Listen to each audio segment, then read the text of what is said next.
किसी में भी भगवान को देखा जा सकता है, लेकिन भगवान में किसी को देखना दोष है, पाप है। ऐसी मूर्ति जो लोग बना रहे हैं वो लोग पुण्य की जगह पाप कमा रहे हैं। रायपुर में जिस प्रकार से भगवान गणपति जी की मूर्ति की स्थापना हुई है आपत्तिजनक है, उसका विरोध किया जा रहा है। तत्काल प्रभाव से उसका विसर्जन किया जाए और उन समितियों के ऊपर कार्रवाई की जाए जो आपत्तिजनक मूर्ति की स्थापना किए हैं। पूरा देश गणेश चतुर्थी के उत्सव में झूम रहा है, लेकिन छत्तीसगढ़ की राजधानी रायपुर में ये त्योहार अब विवादों की आग में झुलस रहा है। भगवान गणेश की मूर्तियों के स्वरूप को लेकर सर्व हिंदू समाज ने खुलकर नाराजगी जताई है और प्रशासन से मूर्तियों के विसर्जन की मांग की है।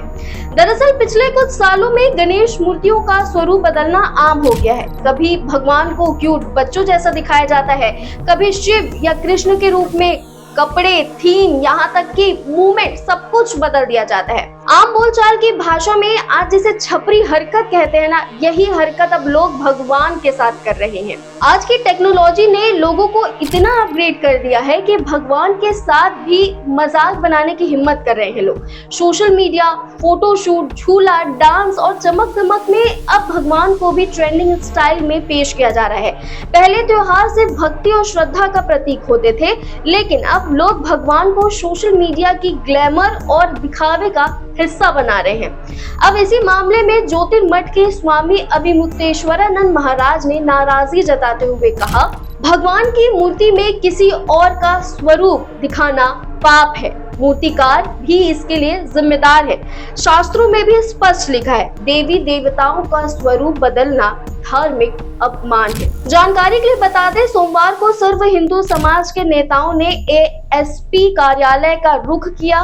मांग की गई इन विकृत मूर्तियों को तुरंत विसर्जन के साथ ही चेतावनी दी गई, भविष्य में ऐसी मूर्तियों का निर्माण और बिक्री पूरी तरह रोकी जाए, नहीं तो उग्र आंदोलन होगा।